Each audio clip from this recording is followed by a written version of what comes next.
चलिए देखिए, क्वेश्चन है क्लास 9th का है, रेखाएं और कोण है। ठीक, अब क्या है, क्वेश्चन है दी गई आकृति में रेखाएं एक्स वाई और एम एन बिंदु ओ पर क्या करती हैं, प्रतिच्छेद करती हैं।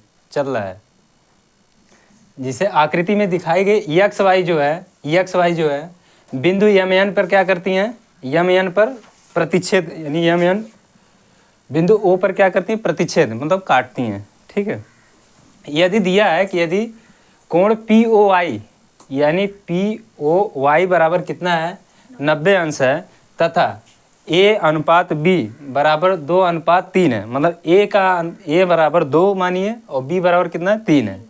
तो बोल रहा है कि सी का मान ज्ञात कीजिए। ठीक है, तो पहले हल में ओपी रेखा जो है एक्स वाई पर एक क्या है, किरण है, यानी जो ओपी रेखा है क्या है, एक्स वाई पर क्या है, एक किरण है। ठीक, अब क्या है, किरण और रेखा में अंतर पता ही है। किरण में क्या होते हैं, ये हो गया एक ही तरफ तीर होते हैं, और रेखा में क्या होते हैं, दोनों साइड तीर होते हैं। ठीक है, ये रेखा हो गया एक कोण, ये रेखा हो गया एक किरण हो गया, तो इसमें एक ही साइड है, यानी एक क्या है, किरण है। अब अतः कोण पी ओ आई प्लस पी ओ एक्स बराबर कितना हो गया, 180 अंश। कैसे, पी ओ आई यानी पी ओ वाई और प्लस कोण पी ओ एक्स यानी इन दोनों को जोड़ देंगे तो ये किसके बराबर हो जाएगा, 180, क्योंकि 90 इधर और 90 इधर, तो 180। तो इसको क्या बोलेंगे, रैखिक युग्म अपग्रहित से, ये तो पढ़े ही है, रैखिक युग्म अपग्रहित। ठीक, तो अब क्या है, पी ओ आई के वैल्यू ऑलरेडी दिया है 90 अंश। ठीक, अब प्लस पी ओ एक्स में कितने कोण हैं, 2 हैं, एक क्या है, मतलब पी ओ एक्स में 2 कोण है, एक क्या है, पी ओ एम है और दूसरा क्या है, एम ओ एक्स है। तो यानी इसको हम लिख दिया ए प्लस बी, मतलब पी ओ एम की वैल्यू ए है और एम ओ एक्स की वैल्यू कितनी है, बी है, तो बराबर 180 हो गया। तो इसको क्या कर दिए, माइनस कर दिए, तो इसको पक्षांतर किए तो माइनस 100, मतलब 180 माइनस कितना हो गया, 90 हो गया। तो ए प्लस बी बराबर 180 अंश माइनस 90, तो ए प्लस बी बराबर कितना हो गया, 180 में 90 घटाएं तो 90 ही आया, तो ये समीकरण 1 हो गया। ठीक, अब दिया है, ऑलरेडी दिया हुआ है क्वेश्चन में कि ए अनुपात बी बराबर 2:3, तो इसको हम क्या मान लिए, माना ए बराबर 2x और बी बराबर कितना हो गया, 3x माने। तभी हमको, अगर मानेंगे नहीं, x नहीं मानेंगे, जब तक x की वैल्यू या कुछ भी अल्फ़ाबेट यहाँ ले लेंगे, जब तक लेंगे नहीं तब तक a और b की वैल्यू नहीं पता चलेगी।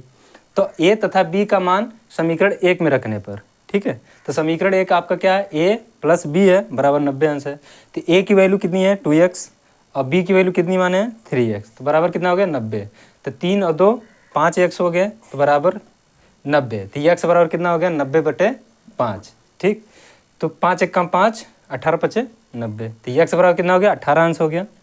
तो a बराबर हम क्या माने थे, 2x माने थे, तो a बराबर 2x, तो a किया और 2 गुणे एक x की वैल्यू हमारे कितना आई है यहाँ पे 18, तो 18 लिख दिए, तो यानी a बराबर कितना हो गया 36 अंश। वैसे ही b बराबर कितना माने थे 3x माने थे। ठीक है, तो 3 गुणे x की वैल्यू कितनी 18, तो 3 गुणे 18, 18 3 54। अब आगे का देखिए, c की वैल्यू ज्ञात करनी है, इसको चलिए देखिए, अब उसके आगे का देखिए क्या है कि अब क्योंकि हमको c की वैल्यू ज्ञात करनी है, a और b जब तक ज्ञात नहीं करेंगे तब तक हमको c की वैल्यू नहीं मिल पाएगी। a ज्ञात हो गया, b ज्ञात हो गया, a कितना आया था 18 अंश आया था, 36 अंश आया था, और b कितना आया था 54 अंश आया था। ठीक, अब c की वैल्यू ज्ञात करनी है, तो c में क्या करना है, अब एम ओ एक्स यानी M O X plus X O N जोड़ देंगे, यानी एम ओ एक्स और एक्स ओ एन जब जोड़ देंगे तो ये क्या हो जाएगा, कुल टोटल कोण 180 अंश का बन जाएगा, क्योंकि ये वाला कोण बी वाला और सी वाला दोनों जोड़ेंगे तो एक सीधी लाइन बन जाएगी। तो रैखिक युग्म अपग्रहित से मतलब ये जुड़ गया तो टोटल कितना हो गया 180 अंश हो गया। जब 180 अंश हो जाएगा तो इसी को बोलते हैं रैखिक युग्म अपग्रहित से। ठीक, तो एम ओ एक्स की वैल्यू कितनी दी है, एम ओ एक्स की वैल्यू बी दिया है, प्लस एक्स ओ एन की वैल्यू कितना दिया है, सी दिया है, तो रैखिक युग्म अपग्रहित से कितना हो गया 180 अंश है। तो बी की वैल्यू हमारी कितनी आई थी 54 आई थी, प्लस सी बराबर 180 अंश हो गया, तो सी बराबर कितना हो गया 180 अंश माइनस 54, पक्षांतर कर दिए, तो सी की वैल्यू कितनी आ गई 126 अंश। यही आपका उत्तर है। ठीक, अब तो कोई दिक्कत है नहीं, चलिए ठीक।